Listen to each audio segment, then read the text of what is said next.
السلام عليكم ورحمة الله وبركاته. الحمد لله رب العالمين. اللهم صل على محمد وعلى آل محمد كما صليت على إبراهيم وعلى آل إبراهيم إنك حميد مجيد. أما بعد فإن خير الكلام كلام الله وخير الهدي هدي محمد صلى الله عليه وسلم وشر الأمور محدثاتها وكل محدثة بدعة وكل بدعة ضلالة. സ്നേഹമുള്ള സത്യവിശ്വാസികളെ, സഹോദരി സഹോദരന്മാരെ, റിയാദു സാലിഹീനിൽ നമ്മുടെ നിത്യജീവിതവുമായി ബന്ധപ്പെട്ടുകൊണ്ടുള്ള വളരെ ശ്രദ്ധേയമായ ഒട്ടേറെ കാര്യങ്ങൾ വിവരിച്ചു കൊണ്ടിരിക്കുന്ന അധ്യായത്തിൽ കഴിഞ്ഞ ക്ലാസ്സിലൂടെ നമ്മൾ വിശദീകരണം തുടങ്ങിവെച്ച് കുറേ കാര്യങ്ങൾ പറഞ്ഞു വെച്ച വിഷയം വീടുകളിൽ ഉറങ്ങുന്ന വേളയിൽ പാലിക്കേണ്ടുന്ന ചില മര്യാദകളെ സംബന്ധിച്ചുള്ള ഹദീസായിരുന്നു. ഒന്നുകൂടി അതൊന്ന് ഓർമ്മപ്പെടുത്തുവാൻ വേണ്ടി ചെറിയ നിലക്കതൊന്ന് വീണ്ടും ഓർമ്മപ്പെടുത്തുകയാണ്. ഖത്തുല്ലിനാ, നിങ്ങൾ പാത്രം മൂടിവെക്കണം. അതുപോലെ തന്നെ വെള്ളപ്പാത്രങ്ങൾ കെട്ടിവെക്കണം. വാതിൽ ഭദ്രമായി പൂട്ടണം, അടക്കണം. വിളക്കുകൾ കെടുത്തി അണക്കണം. എന്നിട്ട് നബി സല്ലല്ലാഹു അലൈഹി വസല്ലം പറഞ്ഞ വിഷയം, കെട്ടിവെച്ച പാത്രങ്ങളോ അടച്ചുവെച്ച വാതിലുകളോ മൂടിവെച്ച പാത്രങ്ങളോ അത് ബിസ്മി ചൊല്ലിക്കൊണ്ടാണ് ഒരാളത് നിർവഹിക്കുന്നതെങ്കിൽ പിശാചിന് അതിനെ ഭേദിച്ച് അതിൽ പ്രവേശിക്കുവാൻ സാധിക്കുകയില്ല എന്നുള്ള ആശയം. ഒരു പാത്രത്തിൻ്റെ മുകളിൽ മൂടിവെക്കാൻ ഒന്നും കിട്ടിയില്ലെങ്കിൽ ഒരു കൊള്ളിക്കമ്പ് കൊണ്ടെങ്കിലും ബിസ്മി ചൊല്ലിക്കൊണ്ട് നിങ്ങളത് നിർവഹിക്കണമെന്നും, അതേപോലെ തന്നെ ആ മേഖലയിൽ ശ്രദ്ധിക്കേണ്ടുന്ന വേറെയും ചില കാര്യങ്ങൾ ഉപോത്ബലകമായ നിലക്ക് ചില ഹദീസുകൾ അതിനോട് ചേർത്ത് നമ്മൾ മനസ്സിലാക്കുകയുണ്ടായി. ഭക്ഷണമുള്ള പാത്രങ്ങളാണെങ്കിലും അല്ലെങ്കിലുമൊക്കെ പാത്രങ്ങൾ മൂടിവെക്കുക എന്നുള്ളത് ഒരു നല്ല സ്വഭാവമാണ് എന്ന് നമ്മൾ അതിനോട് ചേർത്ത് പറയുകയുണ്ടായി. ഇതിലൊക്കെ നമുക്ക് ഗ്രഹിക്കാവുന്നൊരു പ്രധാനപ്പെട്ട കാര്യം, നമ്മുടെ വീടകങ്ങളിലേക്ക് ഇഴജന്തുക്കൾ പ്രവേശിക്കാതിരിക്കാൻ അതിന് വേണ്ട മുൻകരുതലുകളും നമ്മൾ എടുക്കണം എന്നുള്ളത് കൂടിയാണ്. വാതിലുകൾ അടക്കാൻ പറഞ്ഞല്ലോ. അതേപോലെ തന്നെ അത് വിശദീകരിക്കുന്നിടത്ത് പണ്ഡിതന്മാർ പറയുന്നുണ്ട്, അതോടനുബന്ധമായി കൊണ്ട് സമൂഹത്തിൽ ഉണ്ടാകാൻ ഇടയുള്ള പല കാര്യങ്ങളും നമ്മൾ ശ്രദ്ധിക്കേണ്ടതുണ്ട്. അനാവശ്യമായി വാതിലുകളും ജനലുകളുമൊക്കെ അശ്രദ്ധമായി തുറന്നിടുന്ന ഒരു പ്രവണത, അതേപോലെ വീടുകളിലേക്ക് ഇഴജന്തുക്കൾ പ്രവേശിക്കുവാൻ സാധ്യതയുള്ള കാരണങ്ങൾ, ആ പ്രശ്നങ്ങൾ പരിഹരിക്കണം. നമ്മുടെയൊക്കെ വീടുകളിൽ ഇന്ന് പലപ്പോഴും നമ്മുടെ നാട്ടിൽ ഇപ്പോൾ വലിയ ചർച്ചാ വിഷയമായതാണ് ഈ അടുത്ത ദിവസം. വിഷപ്പാമ്പുകളുടെ ദംശനമേറ്റ് കടിയേറ്റ് ഒരുപാട് ആളുകൾ മരണത്തിന് കീഴടങ്ങി, ഒരുപാട് ആളുകൾ ചികിത്സയിലാണ്. വളരെ ഗുരുതരമായ അവസ്ഥ നിലനിൽക്കുകയാണ്. അത്തരം ഘട്ടങ്ങളിൽ കൂടി ഈ രൂപത്തിലുള്ള കാര്യങ്ങൾ പ്രത്യേകം ഇസ്ലാം പറയുമ്പോൾ അതുകൂടി നമ്മുടെ ശ്രദ്ധയിലുണ്ടാകണം എന്നാണ് ഇത് വിശദീകരിക്കുന്നിടത്ത് ആധുനികരായ പണ്ഡിതന്മാർ വിശദീകരിച്ചിട്ടുള്ളത്. നമ്മുടെ വീടുകൾ കഴുകുമ്പോഴും വൃത്തിയാക്കുമ്പോഴുമൊക്കെ ആ വെള്ളം പുറത്തേക്ക് പോകുവാൻ പുറമേക്ക് ചെറിയ ഹോൾസുകൾ ഇട്ടിട്ടുണ്ടാകും. ആ രൂപത്തിലുള്ള പൈപ്പുകൾ ഇട്ടിട്ടുണ്ടാകും. അതൊക്കെ ഭദ്രമായി അടക്കണം എന്നാണ്. കാരണം അതിലൂടെ ഇഴജന്തുക്കൾ പുറത്തുനിന്ന് അകത്തേക്ക് പ്രവേശിക്കാൻ അത് കാരണമാവുകയാണ്. വീടുകളുടെ മെയിൻ ഡോറുകളായ മുൻഭാഗത്തും അതുപോലെ തന്നെ ബാക്ക് ഭാഗത്തുമുള്ള മെയിൻ ഡോറുകൾ, അവിടെ നിന്ന് പുറത്തേക്ക് ഇഴജന്തുക്കൾ പ്രവേശിക്കാതിരിക്കാൻ ആവശ്യമായ നിലക്ക് വാതിലിൻ്റെ ഭാഗത്ത് അതിൻ്റേതായ ഒരു ഉമ്മറപ്പടി ക്രമീകരിച്ച് ഇഴജന്തുക്കൾക്ക് പ്രവേശിക്കാനാവാത്ത വിധം അടയ്ക്കണം എന്നുള്ളതാണ്. ഇതൊക്കെ ഇതിൻ്റെ താല്പര്യങ്ങളാണ് എന്ന്. ഇന്നിപ്പോൾ നമ്മുടെ നാട്ടിൽ വിഷപ്പാമ്പുകളുമായി ബന്ധപ്പെട്ടുകൊണ്ടുള്ള പാമ്പുകടിയുടെ ചർച്ചകൾ കൊടുമ്പിരിക്കൊണ്ട ഘട്ടത്തിൽ നമ്മുടെ ഡിപ്പാർട്ട്മെൻറ്റ് നാട്ടിലുള്ള എല്ലാ ആളുകളോടും ധാരാളം നിർദ്ദേശങ്ങൾ കൊടുത്തു കഴിഞ്ഞു പഞ്ചായത്തുകളിൽ നിന്ന്. അതിൽ ഒരുപാട് കാര്യങ്ങളുണ്ട്. ഒന്ന്, വീടിനോട് ചാരി നിൽക്കുന്ന വൃക്ഷം കമ്പുകൾ വെട്ടിമാറ്റണം എന്ന്. കാരണം ഇഴജന്തുക്കൾ ഇഴഞ്ഞ് അതിലൂടെ നേരെ ടെറസിലേക്ക് വന്ന് വീടിൻ്റെ ദ്വാരങ്ങളിലൂടെ പ്രവേശിക്കുവാൻ സാധ്യതകൾ കൂടുതലാണ്. എവിടെ നിന്നൊക്കെയാണ് ആളുകൾ ഇപ്പം പാമ്പിനെ പിടിക്കുന്നത്? ഫ്രിഡ്ജിൻ്റെ ഭാഗത്ത് നിന്ന്, പിൻഭാഗത്ത് നിന്ന്, വീടിൻ്റെ ഷെൽഫിൽ ഡ്രസ്സുകൾ ഇട്ടതിൻ്റെ അകത്ത് ഭാഗത്ത് നിന്ന്. എങ്ങനെയാണ് ഇത്തരം ഇഴജന്തുക്കൾ ഉള്ളിലേക്ക് പ്രവേശിക്കുന്നത്? ഈ രൂപത്തിൽ ഭദ്രമായി അടയ്ക്കേണ്ടുന്ന ഭാഗങ്ങൾ അടയ്ക്കാത്തത് കൊണ്ട് തന്നെയാണ്. അപ്പോൾ അതൊക്കെ ശ്രദ്ധയിലുണ്ടാകണം. ആവശ്യത്തിനുള്ള ജനലും വാതിലും ഒക്കെ മാത്രമേ തുറന്നിടാവൂ. എന്നാൽ കാറ്റും വെളിച്ചൊന്നും കയറാതെ എപ്പോഴും ഭദ്രമായി വീടിങ്ങനെ അടച്ചിടണം എന്ന ഹദീസിലുണ്ട് എന്നൊന്നുമല്ല ഈ പറയുന്നത്. ആവശ്യമുള്ള സമയങ്ങളിൽ നമുക്ക് കാറ്റ് കൊള്ളാനും വീടിൻ്റെ അകത്തേക്ക് വായു പ്രവേശിക്കാനും അകത്തുള്ള വായു അങ്ങോട്ട് പോകാനും അങ്ങോട്ടും ഇങ്ങോട്ടും സർക്കുലേഷൻ നടക്കാനും ഒക്കെ ആവശ്യമായതൊക്കെ നമുക്ക് ചെയ്യാം. അതേ അവസരത്തിൽ അപകടകരമായ ഏത് കാര്യങ്ങളെയും ഒഴിവാക്കണമെന്ന് വിശുദ്ധ ഖുർആനിൻ്റെ കൽപ്പനയാണ്. വലാ തുൽഖു വൈദീകും ഇലത്തഹ്ലുക, നിങ്ങളുടെ കരങ്ങൾ നിങ്ങൾ നാശത്തിലേക്ക് ഇടരുത്. വലാ തഖ്തുലു അൻഫുസക്കും, നിങ്ങൾ നിങ്ങളെ തന്നെ കൊന്നുകളയരുത്. ഇതിൻ്റെയൊക്കെ താല്പര്യം വിശദീകരിക്കുന്നിടത്ത് ആധുനികരായ പണ്ഡിതന്മാരും പൂർവികരും ഒക്കെ പറയുന്നുണ്ട്, മനുഷ്യർ എടുക്കേണ്ടുന്ന പ്രിക്കോഷനുകൾ, മുൻകരുതലുകൾ അവരെടുത്തേ പറ്റൂ എന്നുള്ളത്. അതിന് അള്ളാഹു നിശ്ചയിച്ചിട്ടുള്ള ഓരോ സംവിധാനങ്ങളെയും അവർ അതിനു വേണ്ടി ഉപയോഗപ്പെടുത്തണം എന്നുള്ളതാണ് ഈ പറയുന്നതിൻ്റെയൊക്കെ പൊരുൾ. അപ്പോൾ നമ്മൾ അന്ന് കുറേ കാര്യങ്ങൾ അതുമായി ബന്ധപ്പെട്ടുകൊണ്ട് വിശദീകരിച്ചു. ഈ വിഷയത്തിൽ മഹാനായ ഇമാം നവവി റഹ്മത്തുള്ളാഹി അലൈഹി പറഞ്ഞൊരു പ്രധാനപ്പെട്ട കാര്യം കൂടി നമ്മൾ ഇതിനോട് ചേർത്ത് വായിക്കേണ്ടതുണ്ട്. വഖാല നവവി റഹ്മഹുല്ലാ, ഇമാം നവവി റഹ്മത്തുള്ളാഹി അലൈഹിയാണല്ലോ നമ്മുടെ റിയാദുസ് സാലിഹീനിൻ്റെ ഗ്രന്ഥകർത്താവ്. അദ്ദേഹത്തിൻ്റെ തന്നെ സുപ്രസിദ്ധമായ ഹദീസിൻ്റെ വ്യാഖ്യാന ഗ്രന്ഥമാണ് ഷറഹ് മുസ്ലിം. ഇമാം മുസ്ലിം റഹിമഹുല്ലയുടെ സഹീഹ് മുസ്ലിമിന് ഏറ്റവും വിഖ്യാതമായി അറിയപ്പെടുന്ന ഗ്രന്ഥമാണ് ഷറഹ് നവവി, ഇമാം നവവിയുടെ ഷറഹ്. അതാണ് ഷറഹ് മുസ്ലിം എന്നറിയപ്പെടുന്നത്. മുസ്ലിമിലുള്ള ഹദീസുകൾ വിശദീകരിക്കുന്നിടത്ത് ഇതേ ഹദീസിനെ സംബന്ധിച്ച് ഇമാം നവവി റഹ്മത്തുള്ളാഹി അലൈഹി, ഇതൊക്കെ അദ്ദേഹം പറയുന്ന കാലഘട്ടം കൂടി നമ്മൾ മനസ്സിലാക്കണം. ഇമാം നവവി റഹ്മത്തുള്ളാഹി അലൈഹിയെ സംബന്ധിച്ച് നമുക്കറിയാം ഏത് നൂറ്റാണ്ടിലാണ് അദ്ദേഹമൊക്കെ ജീവിക്കുന്നത്? 7-ാം നൂറ്റാണ്ടിൽ ജീവിച്ചൊരു വ്യക്തിത്വമാണ്. ഹിജറ 631 ഇമാം നവവി ജനിക്കുന്നത്. ഹിജറ 631 ഇമാം നവവി, നമ്മുടെ ഈ റിയാദുസ് സാലിഹീനിൻ്റെ ഗ്രന്ഥകർത്താവായ നവവി ഇമാമിൻ്റെ ജനനം. അതേപോലെ തന്നെ ഹിജറ 676 അദ്ദേഹം വഫാത്താകുന്നത്. വളരെ ചുരുങ്ങിയ പ്രായമേ അദ്ദേഹം ജീവിച്ചുള്ളൂ. 40-50 തികഞ്ഞിട്ടില്ല. 45 വയസ്സല്ലേ പാവുള്ളൂ. 31 മുതൽക്കാണ് കൂട്ടി നോക്കിയാൽ 41, 51, 61, 71 കേട്ടോ. 45 വയസ്സേ ആര് ജീവിച്ചിട്ടുള്ളൂ? ഇമാം നവവി റഹ്മത്തുള്ളാഹി അലൈഹി ജീവിച്ചിട്ടുള്ളൂ. പക്ഷേ അപ്പോഴേക്ക് എത്ര ഗ്രന്ഥങ്ങളാണ് അദ്ദേഹം എഴുതിയത്! എത്രായിരം ഗ്രന്ഥങ്ങളാണ്, എത്ര പേജുകളുള്ള ഗ്രന്ഥങ്ങളാണ് നമ്മൾ ഇന്നും അദ്ദേഹത്തിൻ്റേത് വായിച്ചു കൊണ്ടിരിക്കുന്നത്. ഫിഖ്ഹിൽ അദ്ദേഹത്തിന് ഗ്രന്ഥമുണ്ട്, അതുപോലെ തന്നെ ഹദീസിൽ ഗ്രന്ഥമുണ്ട്.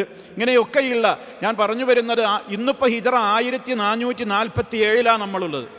ആ കാലഘട്ടത്തിൽ ജീവിച്ച ഇമാം നവവി റഹ്മത്തുള്ളാഹി അലൈഹി ഹത്തുൽ ഇനാ, നിങ്ങൾ പാത്രങ്ങൾ മൂടി വെക്കണം എന്ന ഹദീസ് വിശദീകരിക്കുമ്പോൾ അദ്ദേഹം പറയാണ്, വദക്കറൽ ഉലമാഉ ലിൽ അംരി ബിത്തഗ്തിയതി ഫവായിദ്, പാത്രങ്ങൾ മൂടി വെക്കണം എന്ന് പറഞ്ഞ കൽപ്പനയെ സംബന്ധിച്ച് പണ്ഡിതന്മാർ അതിൽ ഒരുപാട് ഗുണങ്ങൾ നമുക്ക് പറഞ്ഞു തരുന്നുണ്ട്.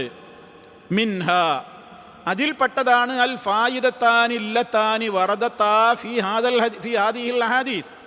നമ്മൾ ഈ വായിച്ച ഹദീസിൽ പറഞ്ഞ 2 കാരണങ്ങൾ അതിലേതായാലും ഉണ്ട്. ഒരു കാരണം എന്താണ്? വഹുമ, അതിൽ ഒന്നെന്താണ്? സിയാനത്തുഹു മിനശ്ശൈത്താൻ എന്നാണ്. ശൈത്താനിൽ നിന്നുള്ള കാവലാണ്. പാത്രത്തിൻ്റെ അകത്തേക്ക് ശൈത്താൻ കയറുമോ? പാത്രത്തിലേക്ക് ശൈത്താനിൻ്റെ പ്രവേശനം ഉണ്ടോ? ഉണ്ട് എന്നാണ് പറയുന്നത്.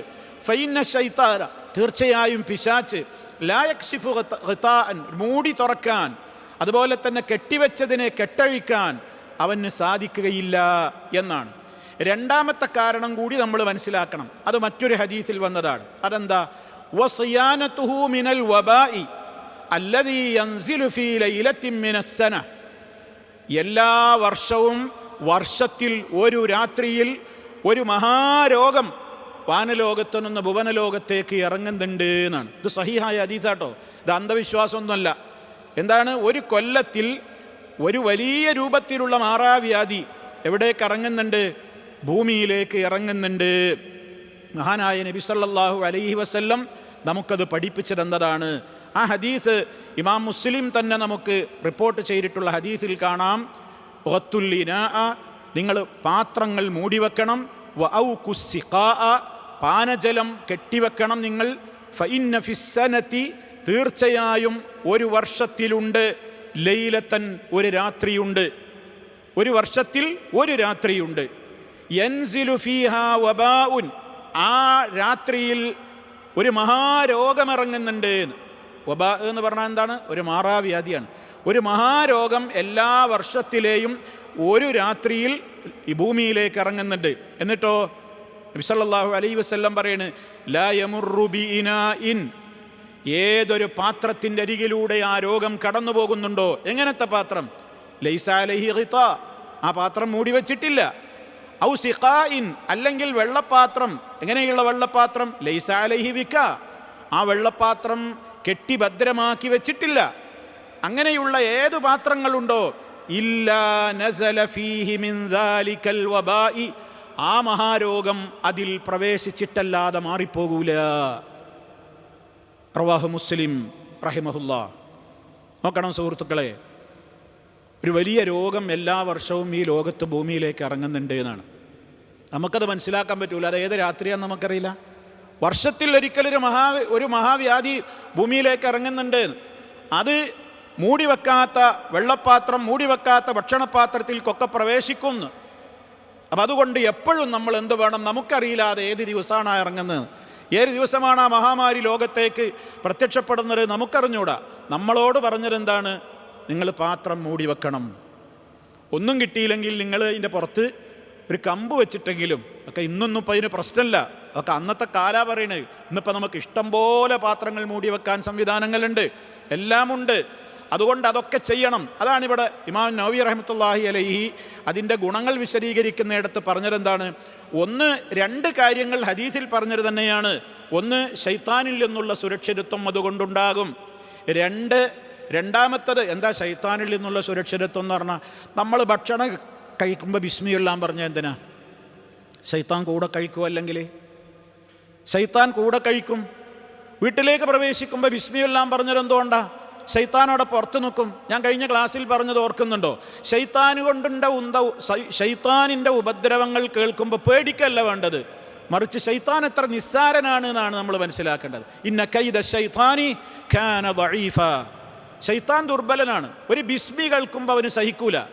ഒരു അല്ലാഹു അക്ബർ കേൾക്കാൻ കഴിയാത്തവനാണ്. ഒരു ബിസ്മില്ല ചൊല്ലിയാൻ ദുർബലനായി പോകുന്നവനാണവൻ. അതുകൊണ്ടാണ് വീട്ടിൻ്റെ അകത്തേക്ക് പ്രവേശിക്കുമ്പോൾ ബിസ്മി ചൊല്ലുന്നതോടുകൂടെ പിന്നെ ശൈത്താൻ പുറത്താണ്. ഭക്ഷണം കഴിക്കുമ്പോൾ നിങ്ങൾ ബിസ്മി ചൊല്ലാൻ പറഞ്ഞു, കൂടെ ശൈത്താൻ കഴിക്കും അല്ലെങ്കിൽ എന്നാ പറഞ്ഞത്. ആ വീട്ടിൽ അവൻ താമസിക്കുന്നാ പറഞ്ഞത്. നേരെ മറിച്ച് ബിസ്മി ചൊല്ലി വീട്ടിലേക്ക് പ്രവേശിക്കുകയും ബിസ്മി ചൊല്ലി ഭക്ഷണം കഴിക്കുകയും ചെയ്തൊരു മനുഷ്യൻ്റെ അരികിൽ വെച്ച് ശൈത്താൻ അവന് പ്രശ്നമാണ്. അവൻ പറയുന്നത് എന്താണ്?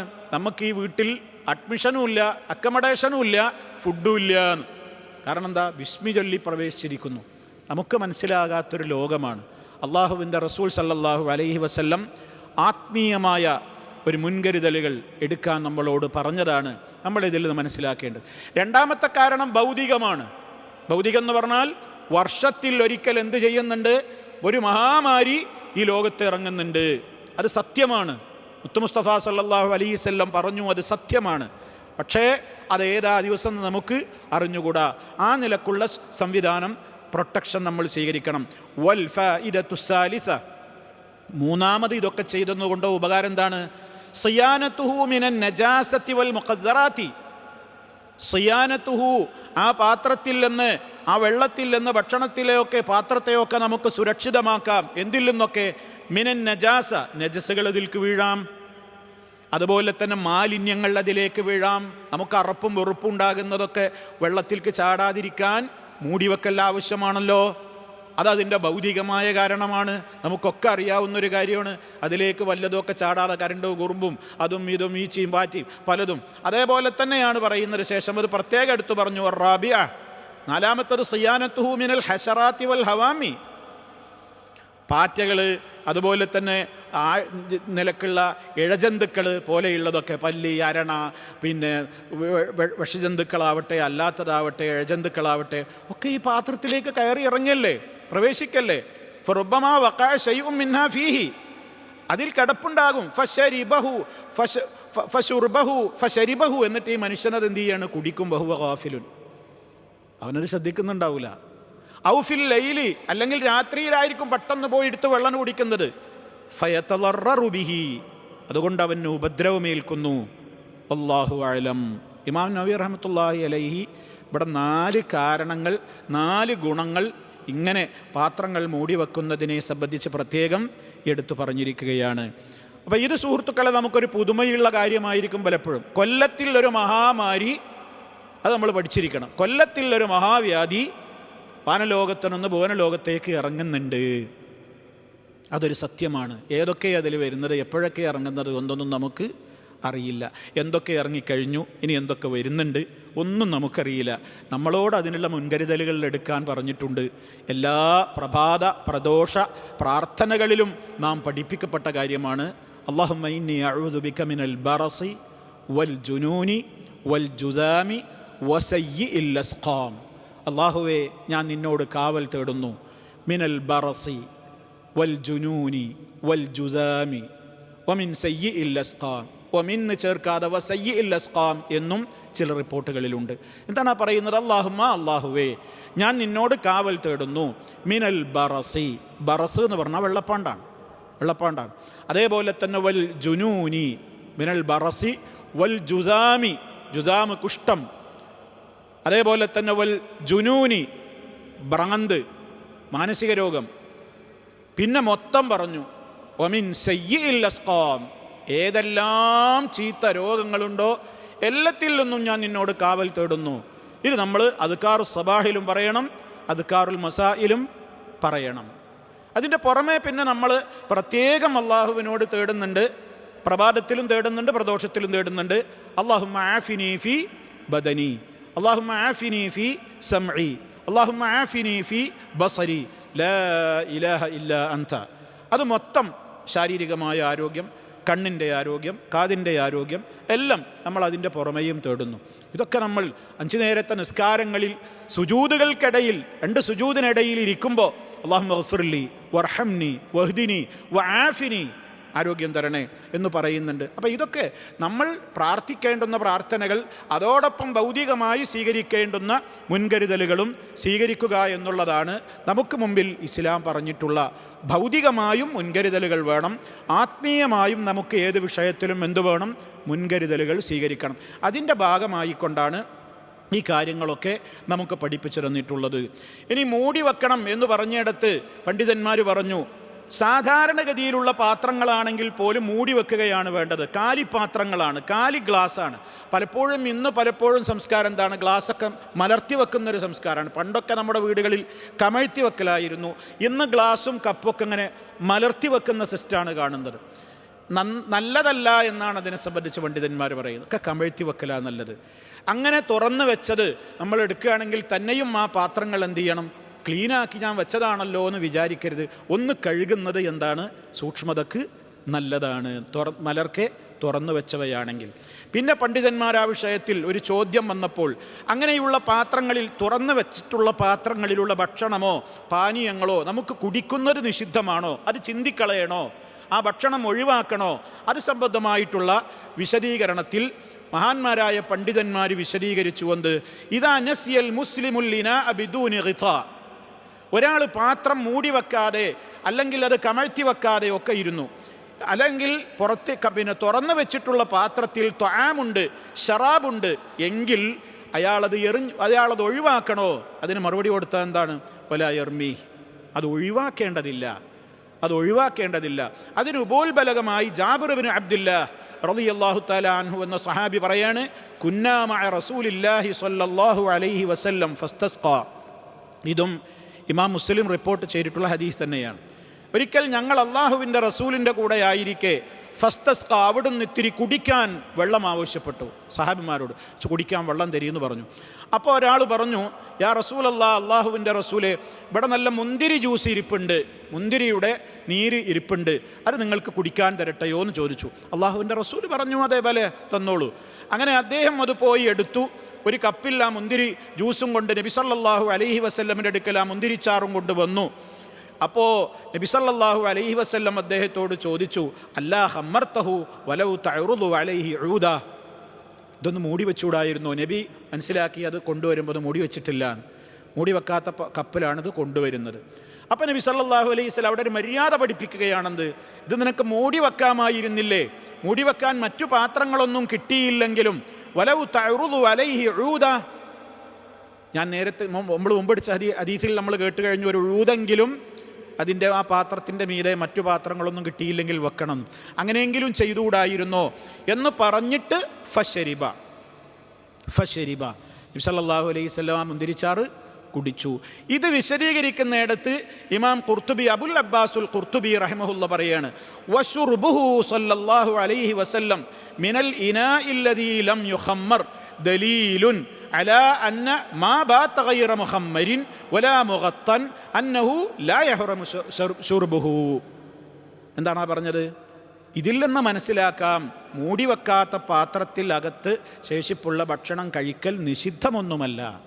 നബി സല്ലല്ലാഹു അലൈഹി വസല്ലം അത് കുടിച്ചല്ലോ, എങ്കിലേ അത് മൂടി വെക്കാത്തല്ല, ഇനി കുടിക്കാൻ പറ്റൂല എന്ന് പറഞ്ഞിട്ട് അത് ചിന്തിക്കളയാനോ ഒഴിച്ചു കളയാനോ ഒന്നും പറഞ്ഞില്ലല്ലോ. അപ്പം അതുകൊണ്ട് അത് വിശദീകരിക്കുന്നിടത്ത് ഇമാം അബുൽ അബ്ബാസുൽ ഖുർത്തുബി റഹിമഹുല്ല ഇക്കാര്യം പ്രത്യേകം എടുത്തു പറഞ്ഞു. പക്ഷേ സൂക്ഷ്മതയുടെ മാർഗം എപ്പോഴും എന്താണ്? മൂടി വെക്കുക, അല്ലാത്തവ എടുക്കുമ്പോൾ കഴുകുന്നതാണ് നല്ലത്.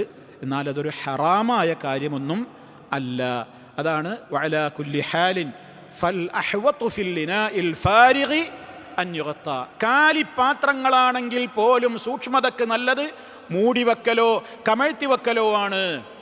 ഇനി അത് മൂടിവെക്കാതെ അങ്ങനെയാണ് ഇരിക്കുന്നതെങ്കിൽ ഫഗുസ്ലുഹു അഹ്സൻ ഇൻ അംകന, സാധ്യമാകുമെങ്കിൽ അത് കഴുകിയിട്ട് ഉപയോഗിക്കലാണ് ഏറ്റവും നല്ലത്. അതൊക്കെ ഈ വിഷയത്തിലൊക്കെ ഇസ്ലാമികമായ നിർദ്ദേശങ്ങൾ കഴിഞ്ഞ് കടന്നുപോയ ചർച്ചകൾ നമുക്ക് കാണുവാൻ സാധിക്കും. ഇപ്പോൾ ഞാൻ കഴിഞ്ഞ ക്ലാസ്സിൽ ഫ്രിഡ്ജുകളിൽ പോലുമാണെങ്കിലും ഫ്രിഡ്ജുകൾക്ക് ഡോറുണ്ട്, എന്നാലും ഭക്ഷണപാത്രങ്ങൾ അതിൻ്റേതായ പ്രത്യേക മൂടിയിലാക്കി തന്നെ ഫ്രിഡ്ജിൽ വെക്കണം എന്നൊക്കെ ഇന്ന് ആധുനിക വൈദ്യശാസ്ത്രം പോലും ആരോഗ്യപരമായ നിർദ്ദേശങ്ങളിൽ ഹെൽത്ത് സംബന്ധമായ ടിപ്സുകളായിക്കൊണ്ട് സമൂഹത്തോടൊന്ന് പറഞ്ഞുകൊണ്ടിരിക്കുന്ന കാര്യങ്ങളാണ്. ഇതൊന്നുമില്ലാത്ത കാലത്തും എല്ലാ കാലഘട്ടങ്ങളിലേക്കും ഉതകുന്ന വിധത്തിലുള്ള നിയമങ്ങളായിക്കൊണ്ട് മഹാനായ റസൂലുള്ളാഹി സ്വല്ലല്ലാഹു അലൈഹി വസല്ലമിലൂടെ നമുക്ക് നിർദ്ദേശങ്ങൾ വന്നു കഴിഞ്ഞു. ഇതിനോടനുബന്ധമായി ചേർത്തു പറഞ്ഞു ആധുനിക പണ്ഡിതന്മാർ വിശദീകരിച്ചപ്പോൾ ഏറ്റവും ശ്രദ്ധിക്കേണ്ടുന്ന കാര്യമാണ് വാട്ടർ ടാങ്കുകൾ. ഓരോ ബിൽഡിങ്ങുകളോടും അനുബന്ധിച്ച് മുകളിൽ വാട്ടർ ടാങ്കുകൾ ഉണ്ടാകും. നമ്മുടെ വീടുകളിൽ നിന്ന്, കിണറുകളിൽ നിന്ന് കപ്പിയും കയറുമിട്ട് വെള്ളം കോരുന്ന സിസ്റ്റം ഇന്ന് എടുത്തുപോയിട്ടുണ്ട്. ഇന്ന് എല്ലാ വീടുകളിലും മോട്ടറിട്ട് മുകളിൽ എന്താണ് ടാങ്കിലേക്ക് നിറക്കുന്ന സിസ്റ്റമാണുള്ളത്. പല വീടുകളിലും ഈ ടാങ്കുകളുടെ മൂടി പോയിട്ടുണ്ടാവും. ഒന്നുകിൽ ശക്തമായ കാറ്റടിച്ചപ്പോൾ പോയിട്ടുണ്ടാകും, അല്ലെങ്കിൽ അത് നുരുമ്പി മാറിപ്പോയിട്ടുണ്ടാവും. അത് ക്ലീനാക്കാതെ കിടക്കും. എന്നിട്ടതിലേക്ക് കാക്ക പിന്നെ ചത്ത വസ്തുക്കളെ, എലിയെയോ പാമ്പിനെയോ ഒക്കെ വന്നിടും. അതുപോലെ തന്നെ ഇഴജന്തുക്കൾ അതിലേക്ക് കയറി അതിൽ കടന്ന് ചാവും. കൂറയും പാറ്റയും എലിയും പലതും അതിലുണ്ടാകും. പല ചീത്തയായ വസ്തുക്കളുമൊക്കെ ഈ പക്ഷികളും കിളികളൊക്കെ കൊണ്ടുവന്നിടും. നമ്മളിത് ടെറസിൻ്റെ മുകളിലാണല്ലോ, അത് എപ്പോഴും പോയി ക്ലീനാക്കാനൊന്നും പറ്റൂലല്ലോ എന്നുള്ള നിലക്ക് ശ്രദ്ധിക്കില്ല. എപ്പോഴെങ്കിലും പോകുമ്പോഴാവും ഇതിലൊക്കെ ആകെ പ്രശ്നങ്ങളുണ്ടാകും. ഇത് നമ്മുടെ വീട്ടിൽ ഉപയോഗിക്കുന്ന പാത്രങ്ങളെക്കാൾ സൂക്ഷിക്കണം എന്നാണ് പറയുന്നത്. കാരണം അത് മക്ശൂഫായ നിലക്ക് പറ്റ തുറന്നു കിടക്കുകയാണ്. അതുകൊണ്ട് തന്നെ വാട്ടർ ടാങ്കുകളുടെ കാര്യങ്ങളിൽ പ്രത്യേകം ഇന്നത്തെ ആധുനിക കാലഘട്ടങ്ങളിൽ ശ്രദ്ധ വേണം എന്നാണ്. ഇത് നമ്മളൊക്കെ ശ്രദ്ധിക്കേണ്ടത്. നമ്മുടെ വീടുകളിലൊക്കെ എപ്പോഴെങ്കിലും ഒരു കാലത്ത് 6 മാസം കൂടുമ്പോൾ ഒന്ന് വൃത്തിയാക്കിയെങ്കിലായി. അതിനു വേണ്ടി പോകുമ്പോഴാവും ചിലപ്പോൾ നമ്മളെ ശ്രദ്ധയിൽപ്പെട്ടിട്ടുണ്ടാവില്ല, അതിശക്തമായ കാറ്റൊക്കെ അടിച്ചിട്ട് അതിന് മൂടിയൊക്കെ എന്നോ പറന്നു പോയിട്ടുണ്ടാകും. പിന്നെ കുറേ കഴിഞ്ഞിട്ട് എന്താ വെള്ളത്തിനൊരു മണമുണ്ടല്ലോ, എന്താ വെള്ളത്തിനൊരു നിറമാറ്റമുണ്ടല്ലോ എന്നൊക്കെ തോന്നുമ്പോഴാണ് നമ്മൾ എന്ത് ചെയ്യുക, ശ്രദ്ധയോടെ, അതും ഒരു കൂലിക്കാരനെ വിളിച്ചിട്ടേ കയറാൻ പറ്റുള്ളൂ. നമ്മൾ കയറിയാൽ ചിലപ്പോൾ തണ്ടലൊടിയുന്ന വിധത്തിൽ ചിലപ്പോൾ വീണ് താഴേക്ക് പോകുമെന്ന് പേടിച്ചിട്ട് പുറമേക്കുള്ള ആരിനേലും കിട്ടി വല്ല ജോലിക്കാരനെയൊക്കെ കിട്ടിക്കയറ്റി നോക്കുമ്പോഴാവും പ്രശ്നം ഉണ്ടാകുക. നോക്കൂ നിങ്ങൾ, ഇസ്ലാമിൻ്റെ ഓരോ മേഖലയിലുമുള്ള പ്രത്യേകമായ ശ്രദ്ധ എല്ലാ കാലഘട്ടങ്ങളിലേക്കും ഫിറ്റാണ്. ഇസ്ലാമിനെക്കുറിച്ച് ഭംഗിവാക്ക് പറയുന്നതല്ല, അത് സാർവകാലികമാണ്, സാർവജനീനമാണ് എന്നൊക്കെ പറയുന്നത് എന്തുകൊണ്ടാണ്? സർവകാലത്തുമുള്ള ജനങ്ങൾക്ക് സർവകാലത്തേക്കുമുള്ള നിയമങ്ങളാണ് ഇസ്ലാമിൻ്റെ നിയമങ്ങൾ എന്ന് പറയുമ്പോൾ അതൊക്കെ അതിൻ്റെ അക്ഷരാർത്ഥത്തിൽ തന്നെ എന്താണ്? വസ്തുതകളാണ് എന്നർത്ഥം. നിർദ്ദേശിക്കേണ്ടതൊക്കെ അള്ളാഹു നിർദ്ദേശിച്ചു തരുന്നു. ഇനി ചെയ്യേണ്ടത് നമ്മളാണ്, മുൻകരുതലുകൾ സ്വീകരിക്കേണ്ടവർ നമ്മളാണ് എന്നാണ് ഈ അധ്യായങ്ങളിലൂടെയൊക്കെ അള്ളാഹു അവരുടെ പ്രവാചകന് വഹി നൽകിയതിൻ്റെ അടിസ്ഥാനത്തിൽ അവിടുന്ന് ഇതൊക്കെ ആ നിലക്കാണല്ലോ പറയുന്നത്, നമുക്ക് അറിയിച്ചു തരുന്നത്. അതുകൊണ്ട് ഈ വക വിഷയങ്ങളൊക്കെ നമ്മൾ ശ്രദ്ധിക്കുക. അള്ളാഹു സുബ്ഹാനഹു വ തആല നേരറിയാനും അറിഞ്ഞ നേരനുസരിച്ച് പ്രവർത്തിക്കാനുമുള്ള തൗഫീഖും മഹാഭാഗ്യവും നമുക്കെല്ലാവർക്കും നൽകി അനുഗ്രഹിക്കുമാറാകട്ടെ. മാരകമായ രോഗങ്ങളിൽ നിന്ന് കാത്ത് രക്ഷിക്കുമാറാകട്ടെ. നമ്മിലെ രോഗികൾക്ക് പരിപൂർണമായും ശിഫ നൽകുമാറാകട്ടെ. നമ്മളിൽ നിന്ന് മരണപ്പെട്ടു പോയവർക്ക് മഗ്ഫിറത്തും റഹ്മത്തും നൽകി അനുഗ്രഹിക്കുമാറാകട്ടെ. റബ്ബനാ തഖബ്ബൽ മിന്നാ ഇന്നക അൻതസ് സമീഉൽ അലീം. اللهم احفظ دولة الإمارات من كل الجهات. اللهم سدد خطى حاكمنا يا ذا الجلال والإكرام. ربنا اغفر لنا وذنوبنا ربنا اغفر لنا ذنوبنا وكفر عنا سيئاتنا وتوفنا مع الأبرار والحمد لله رب العالمين. سبحانك اللهم وبحمدك أشهد أن لا إله إلا أنت أستغفرك وأتوب إليك.